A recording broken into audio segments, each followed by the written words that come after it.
Hello everyone, this is your Krishna from Women Today YouTube channel.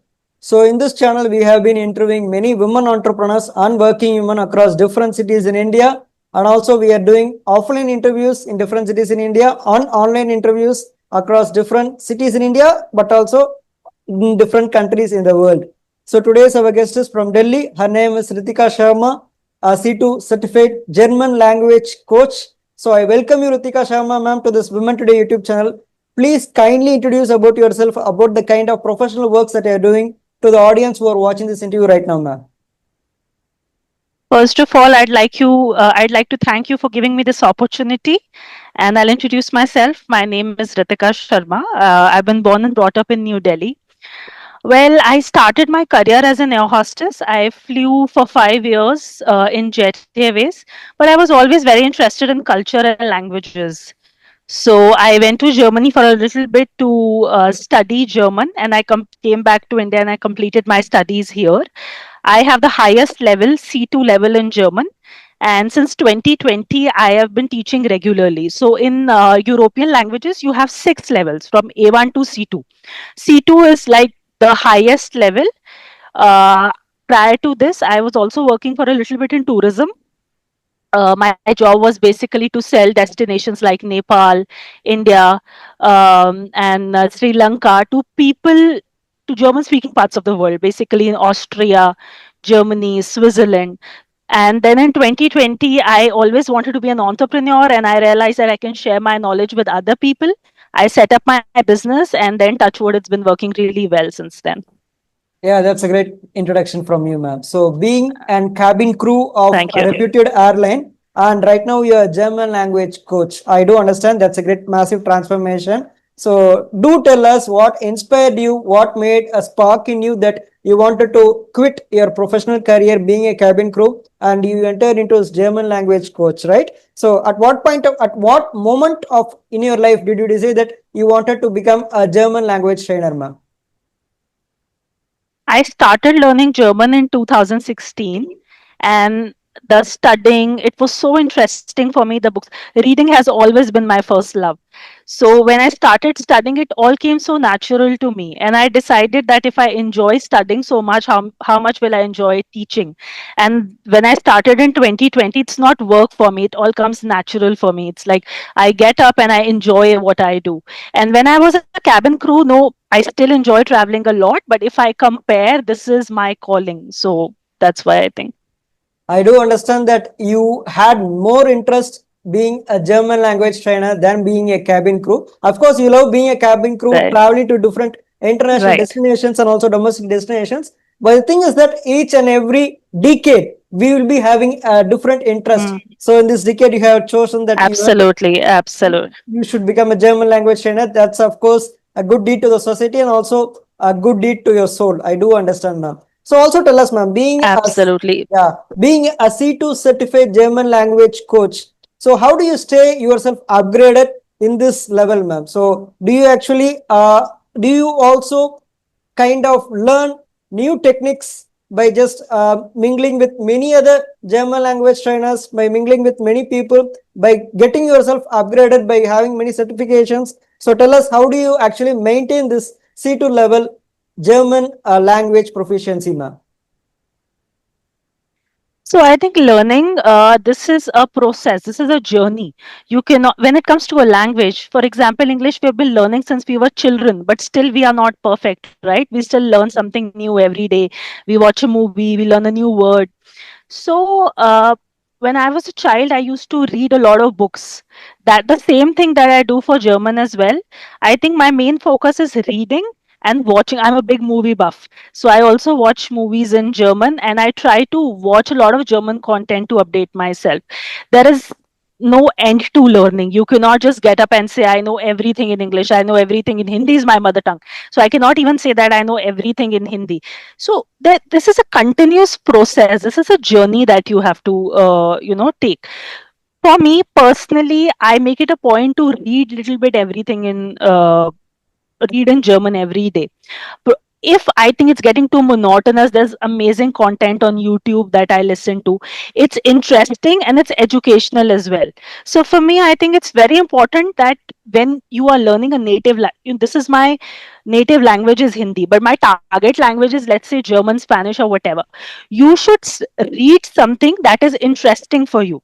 For example, cricket is not very interesting for me, so I end up learning about cricket in German. It's like I'm adding two more obstacles. But I love traveling, so if I read something about travel in German, first I have my interest in travel, and on the second I will also learn something in my target language. So it's very important to combine these two. Reading something that is interesting for you in your target language will make wonders. So don't pick up topics which are not interesting for you. I think that is what really works for me.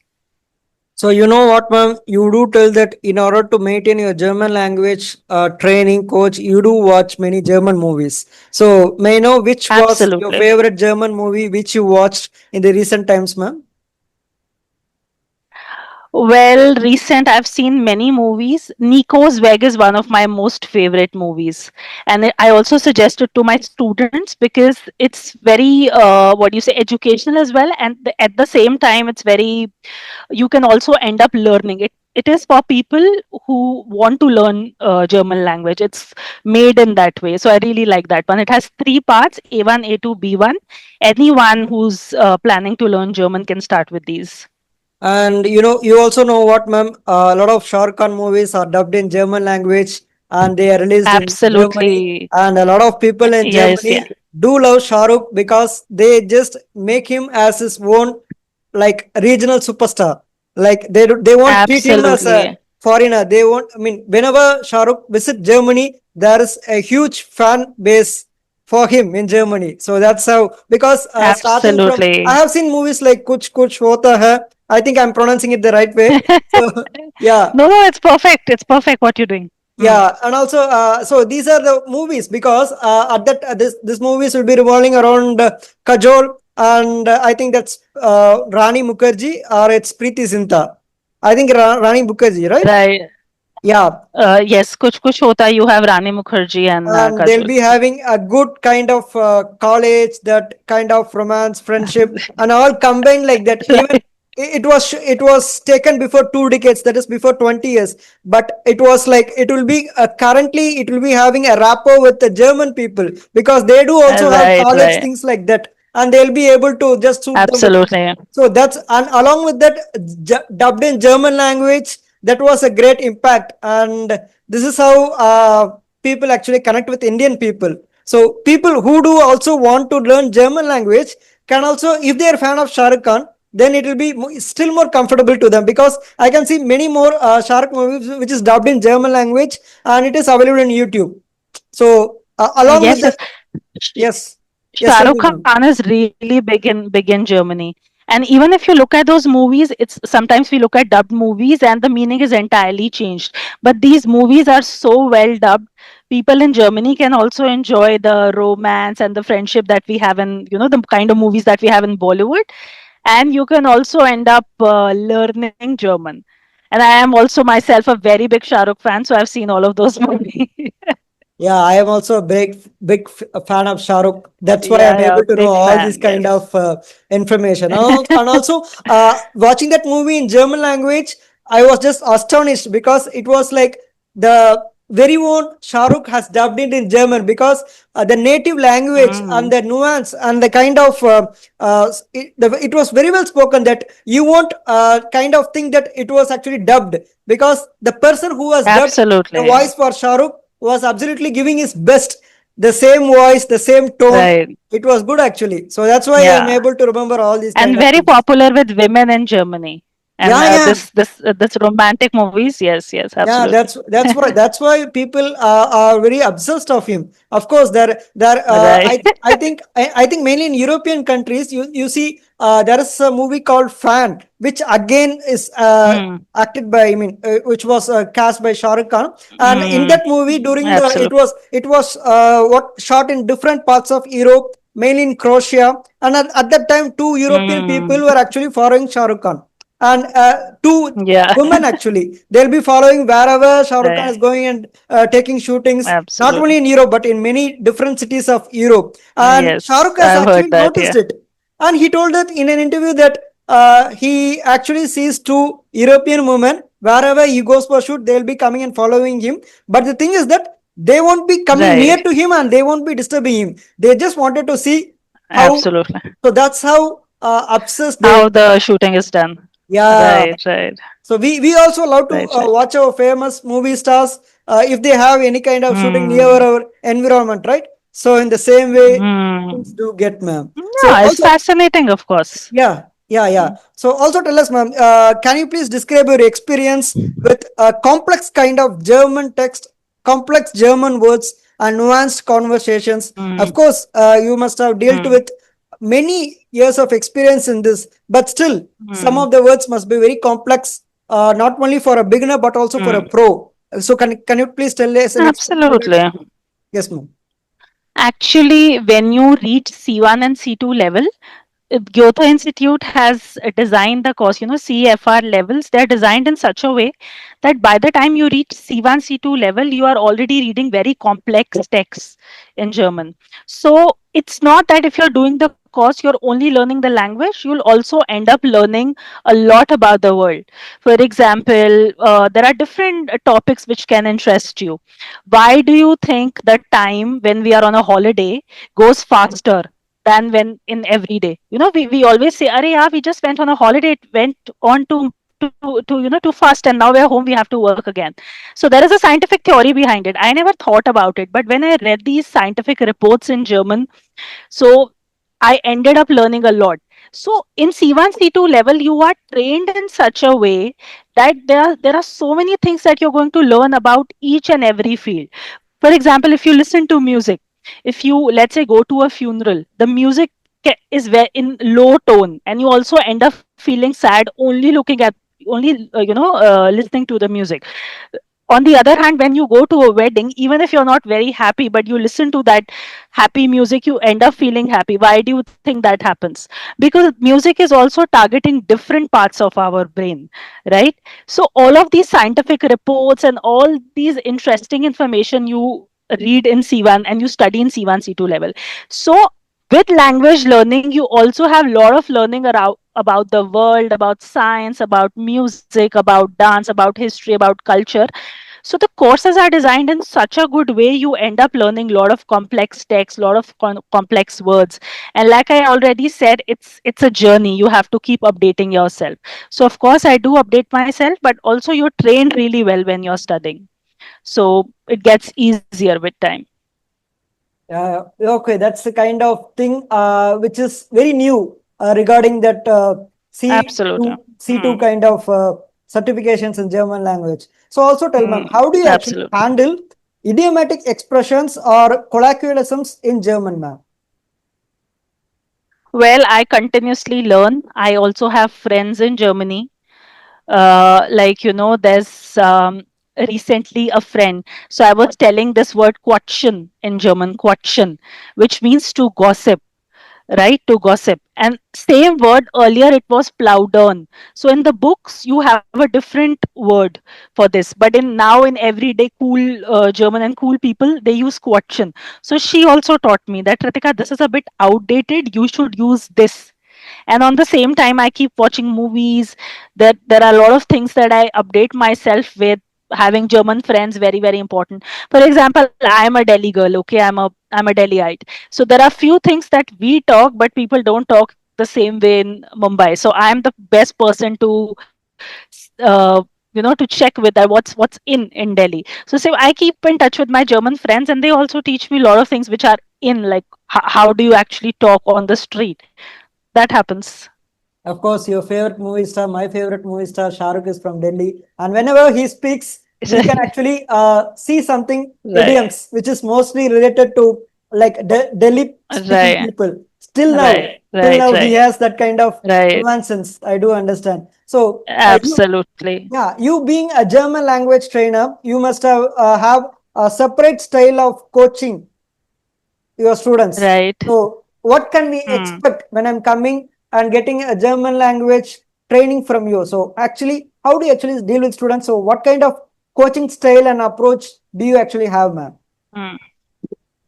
So I think my coaching style is really personal. I can say that most, not all, but most of my students are my friends. I think I don't believe in tough love. Okay, so what there are some people who believe in tough love, that you have to yell at people, you have to be strict with them. But my approach is, if you're kind, if you're sweet, people will learn it. People will do it just because they like the trainer so much. I am not only interested in teaching them, I'm actually interested in how their kids are doing. I'm actually interested in how was their weekend. So these are not professional classes. I will actually ask them, because most of my students are already living in Germany. They are lonely. They are doing all the chores by themselves. There are hundreds of problems when you live away from home. So if you put that little bit of warmth in everyday classes, then it can change a lot. There are a lot of people who tell me, Ritika, we look forward to your classes not only for German, but just because of the daily conversation that we had with all the students, that Indian touch, that warmth that we have. So my style is like, I believe in nurturing.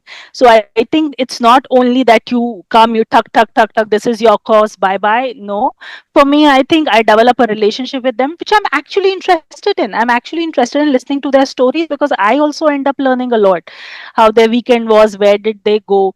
If you like your teacher, you learn automatically. You are not forced to do your homework, because you just like the person, you respect the person, you want to do it just for the love of this person. If not love, just for the liking of this person. So I think it should not be strictness, or it should not be because the person is scared of you. It should be rather because this person is excited to learn with you. Yeah, you know what, ma'am? Most of the people actually quit the company, quit the job they are working because of the fact that they don't actually do hate the company. They actually hate There, the manager yeah, whom they are working people, with. Yeah, absolutely. I'm sure there are certain fields where you require tough love, but I am completely against hitting children. I'm completely against being rude to children. I and to people as well, because I think that if you are bullying, not bullying is not the right word, but even if a child is small, you hit him. He's only doing his homework because you are hitting him, not because he likes the subject, and he's going to forget it in some time. Same way, if I am more strict than required with people and I put pressure on them, they will just forget it within some time. But if they're doing it for the love of it, if they're doing it for the respect of it, it's going to stay in there. Like, I myself, I can't take tough love. If someone's explaining something to me and yelling at me, the first thing I'll say is like, don't yell at me, be nice.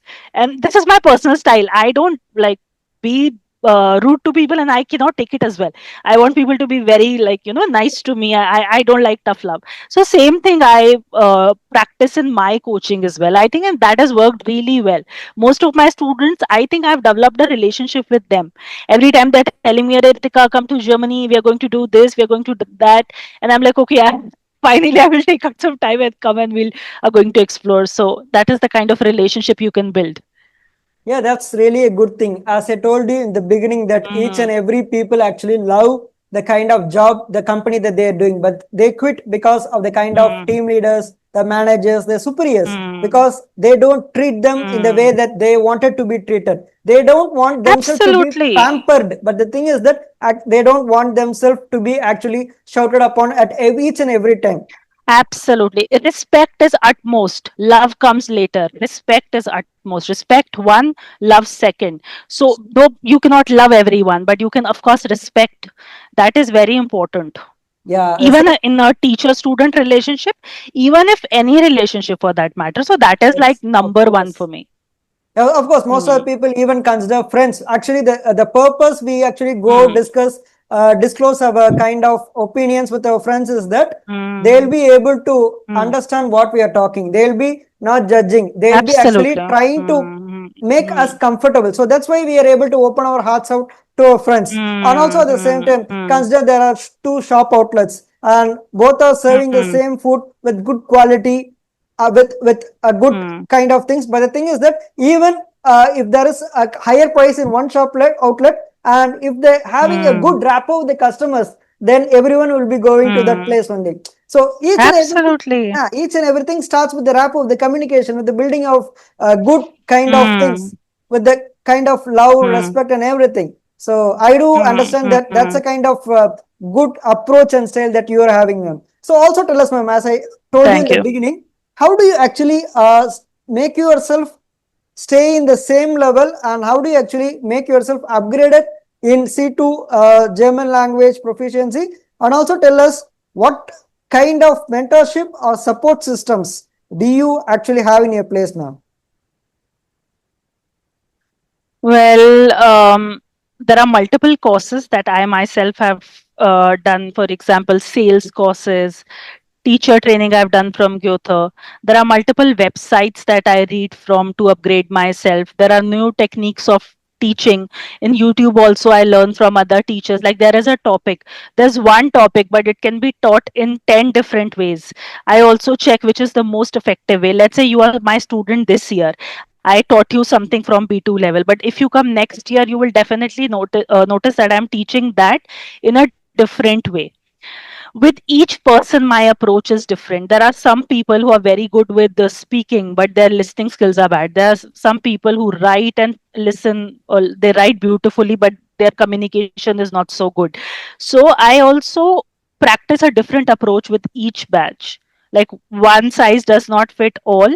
So to upgrade myself in order to become a good teacher, I also have to continuously, upgrade myself, read, study. It's not that I finished my studies in 2020, okay, thank you. No, you have to this profession requires you to continuously read, listen, upgrade yourself.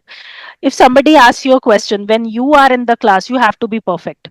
You can't say, okay, no, no, I don't know this. So to attain that level of confidence and that level of expertise, there's one basic thing: to continuously, like, take 1 hour a week.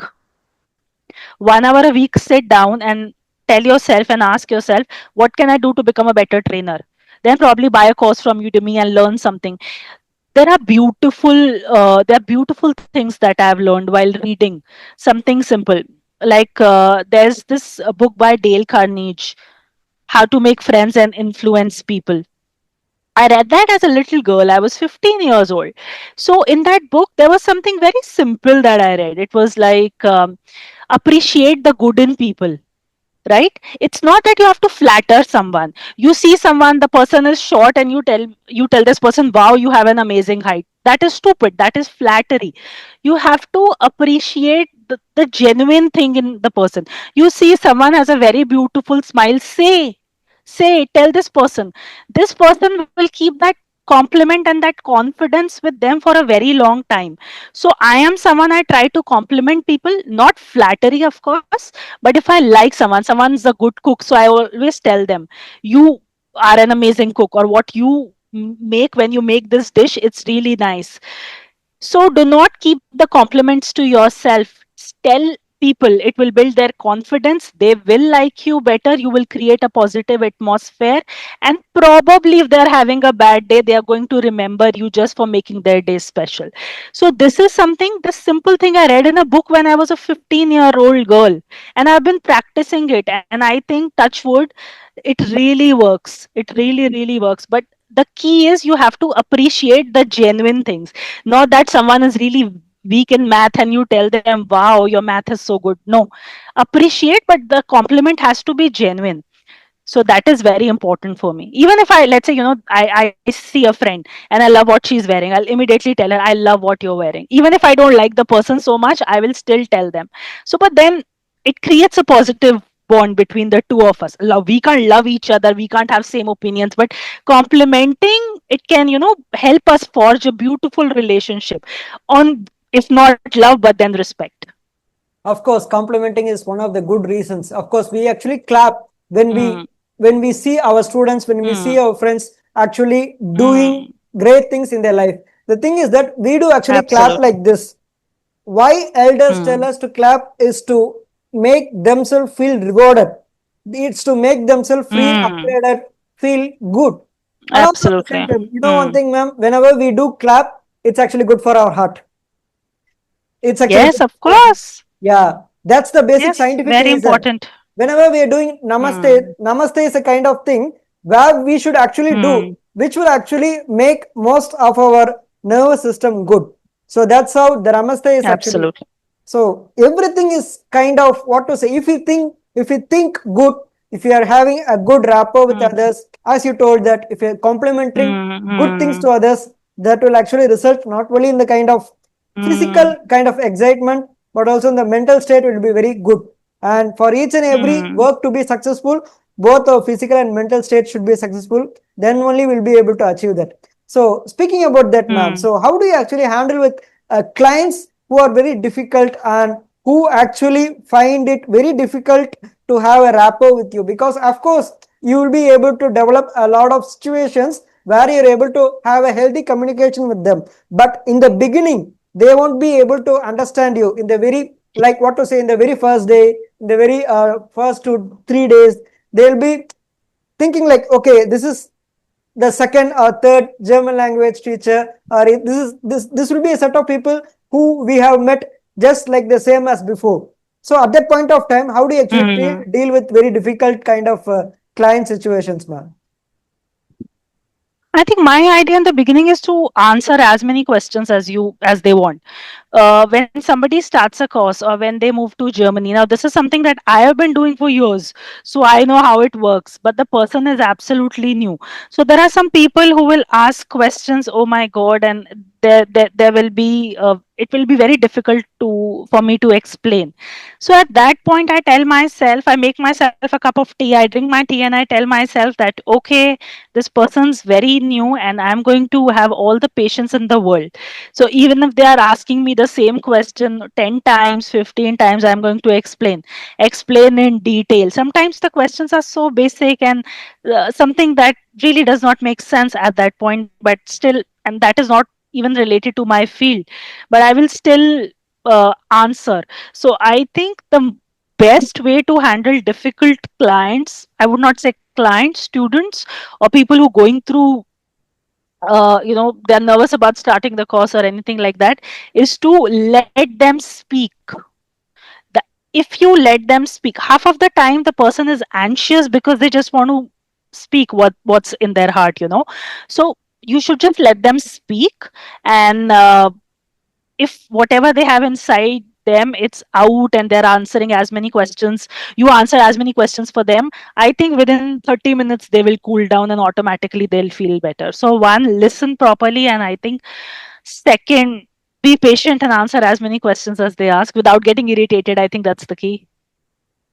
That's a great thing, ma'am, because the basic thing in communication is listening. So once we are able to Mm, listen what others are trying to communicate with us, we will be able to analyze them properly. Once we have mm, the full circle of information, the full story, which actually is coming out right from the bottom of the hearts, then only we will be able to analyze what's mm, like inside of them, and then we will be able to kind of mm, generalize a kind of path which is very suitable to them. Of course, mm. each and every student will be Yeah. having different kind of thought waves, different kind of mindsets. Only when they speak the hearts Mm, out, only when they speak the minds out, then only we will be able to understand. That's a good mm, kind of thing which mm, we can use mm, actually for difficult clients. So most of people, they'll be mm, having kind of fights only because the thing is that they won't be listening what other people is talking. They will be always trying to tell what is in their mind. Of course they have to tell what mm, is in their mind. So when two are talking to each other, both of the clients will be fighting to each other. They will be throwing the information, but the thing is that at least if one of them just move back, and if they try to listen what the other is saying, and if this person is mm, trying to give them space to answer, then everything works out. So mm, that's a kind of thing. mm. Yeah, that's a really a good thing, ma'am. So also tell us, ma'am. So how do you actually maintain a strong, good relationship with your clients, and how do you actually maintain that good rapport, good communication, and how do you actually establish the trust, ma'am? Because once first tell us how do you actually make a kind of build and maintain strong client relationship, and also tell us how do you actually maintain that strong relationship by establishing trust and building some rapport with the clients, ma'am. Okay, I'm going to give you a small example. So, people come for exams. So, A1, A2, B1, at the end of each level, there is an exam. What I do is I never charge anyone extra, even if they come after the course to study anything. You know, for example, God forbid, for because of whatever reason you have to drop from the course, you have some personal thing or whatever, or even if you want to do the whole A1 level or B1 level again, I never charge anything extra for that. If let's say you've done B1 level with me and you text me that, Ritika, I was a bit distracted that time. Can I just repeat the level? So they can just come for free. Because see, I am already teaching. I'm already teaching 4 students at that time, 5 students. If my old students also comes and joins the batch, it does not affect me in any way. But for that person, that is a way for me to build trust and repo. Plus, I also assist them until unless they clear the exam. Sometimes people go for the course, but they don't give the exam immediately. So people also ask me, Ritika, our course is over after 5 months. Can I just still, can you help me, or can I send you my email for checking, or can I call you? So I always laugh. I said, you can call me for the rest of your lives. When it comes to German, I will be there. Some of my students also call me their German mother. So let's so people that I've taught from the beginners level. So they're like, Ritika, you're our German mother. So that is a joke that we do. So that is, I think, what I do. It's money is one thing, but the support is another. So if they have that mental support with me, that Ritika is going to be for there for us, so I think that does the trick. Yeah, that's a kind of good thing because once we have trust with the clients, once we feel them as our family, that's the right thing. That's the right way Mm, to kind of tell it. Once we feel it as our own family, mm, as our own brother, sister, as our own friend, as our just mm, siblings like that, then we'll be not expecting anything from them. If it will be like, okay, they are just trusting us, and that one single trust will make us give the best potential out of us, even if we are not getting something return for the kind of work that we are doing. That's a good kind of good rapport which you do with the clients, ma'am. I do actually appreciate that because these kind of German mothers, I'm not telling it as kind of exaggerating it, but I should tell it the right way. Of course, you're a German mother because only mothers work out without expecting something in return. So telling you as German mother is something like is the right term which people use. So thank you once again, ma'am. So also tell us but how I do definitely expect them to clear their exams. yeah, It's a sure. joke, but I definitely expect them. Without clearing the exams, where they are going to go? That's the main sole purpose. They are coming and visiting you Absolutely. and having a lot of sessions with you Right. regarding German language training. So also tell us, ma'am, how Right. do you Right. actually maintain your work-life balance? There should be a lot of struggles. So how do you balance between those work and life, ma'am? I also make it a point to enjoy. Burnout is a big thing that you go through, especially when you are in a profession when you're continuously studying and teaching. So I also love exploring, love traveling. Even if I do not have the time to travel, I make sure that with my friends or with my cousins or with my aunt or with my mom, I try and go out as much as I can. So my husband, he's in merchant navy, so we are not together like the entire year. We are only together for half of the year. So when he comes back also, we try to travel as much as possible. One thing good with my job is that I can take my laptop anywhere. So sometimes like we went to Jim Corbett, I also did my lectures from there. So I the advice that I want to give people is that work is very important, career is very important, but the time does not come back. Like you will never be 30 again, 32 again. So saving money is good, but I think I'm a half save, half spend person. But spending is also very important. If you are 80 years old and you look back at your life, you might have a lot of money, but then you don't have experiences. So it's very important for me to enjoy my life. Like in Delhi, I know almost all the restaurants. I'm exploring all the time. I'm going out with people. So that is what I do. I make it like a conscious effort to enjoy myself.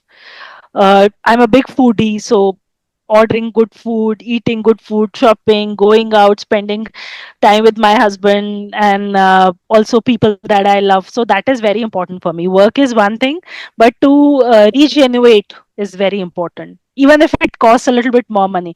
Like recently, I went to Goa with my sister, with my cousin, and then my husband and I went to Manali.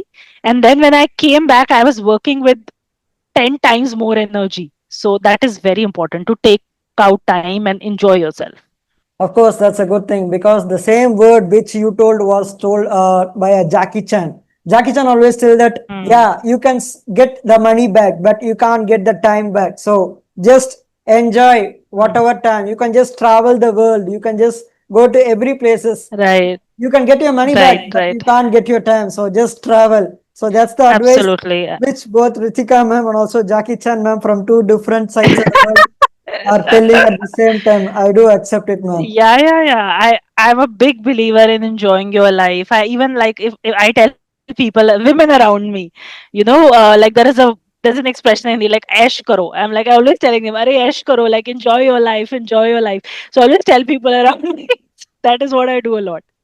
Okay, ma'am. So also tell us, ma'am, you should be, even if you're just enjoying a lot and if you're going through a hardship through many of your works, Hmm. professional works that you're doing, each and every person will be going through some kind of threshold. Once they reach to the Absolutely. exact threshold, they'll be going through a burnout process. So how do you actually handle those Hmm. burnout process, ma'am? Different things work for different people. Okay, I'll give you a simple example. Last year, I quit eating eggs and chicken, and I concentrated more on puja and chanting mantras and all of that. I was at like a very low point in my life. There was some personal struggle that I was going through. So the first thing that I did was I detoxified myself. So that did the trick for me. I did not eat chicken. Now it's been like a year that I'm not eating non-veg, and I'm concentrating on chanting my mantras, my meditation. So that is working well for me. Now that depends on person to person. I'm not telling the whole world to go and quit non-veg. No. If you have to find your calling, if yoga works for you, do yoga. I love dancing. Dance works for me. Like when I was going through a tough phase in my life, 6 months, I made sure that I dance every day. So that 1 hour of dancing was helping me cope up with so much of stress and toxicity at that time. So that really helped me. So you have to basically find your calling, do something that helps you smile. That's very important. There will be tough phases, there will be beautiful phases, and then that is a part of life. Sometimes you will be very happy for no reason, sometimes you'll be extremely sad for no reason at all. Find your calling. You should, there are always things that you like. I discovered that I like yoga and dance not when I was a child, maybe like 6 years back. Same way, you have to continuously try different things. Go out, try different activities. You yourself don't know yourself so well. So you try different things and you will know that, my God, this is so cool. Or I'm so good at this. And you do that, and that 1 hour of that activity will change your entire life and you will not even realize. Yeah, trying something. Actually, we have spoken this even before. In the very first beginning of the interview, we have mentioned that in each and every decade, for every 10 years, there will be a different human that will be evolving. Absolutely, We will yes. be feeling ourselves Right, different. So we should just right. try different, explore something which will make ourselves true to ourselves. Okay, ma'am. So we have Mm. come to the final part of the interview. One final question for this interview is, why are this interview, if you wanted to tell any kind of message to the audience, to the society, to any genre of people, like maybe to a 10-year-old kid, to a 60-year-old Right. person, or a middle-aged person, or a teenage person, what kind of message would you like to tell to the people who are watching this interview right now, ma'am? All right. To people, I would like to definitely say that do 1 hour of what you love every day religiously. Taking care of other people, very important, but you can't pour from an empty jug. Love yourself. And for women, I'd like to say love your careers as much as you love your husband. I think that should do it. That's good actually, because each and every person should do what they actually do. Like Hmm. I mean, what to say? If they are not going to allocate the time and even 1 hour for the kind of job that they would like Hmm. to do, then what to say, this life is something like it's very fragile. We can't expect what's going to happen at the very next moment. So if you are trying to do at least 1 hour, if you go like to do meet your friends, you can meet. If you want to eat something, eat it. If you want to do something, do it. At least please try it, because even because as we told that we don't know what's going to happen next, and if we at least tried it to do something what we like, at least for 1 hour every day, then we'll be having some kind of satisfaction that okay, we have at least tried for it. So that's once again a great message. Absolutely. That's once again a great message from you, Ritika ma'am. So people who are watching this Thank interview you. right now, please do go subscribe to our Women Today YouTube channel so that you can receive notifications when you click on the bell icon regarding new videos regarding women entrepreneurs and working women across different cities in India and also across different countries in the world. So today's your host is Krishna, hosting this Women Today YouTube channel, and today's our guest is from Delhi, a very famous C2 certified German language coach trainer. Her name is Ritika Sharma. So thank you once again, Ritika Sharma ma'am, for coming and letting me host this wonderful interview over here. So good evening, ma'am. Have a very nice day.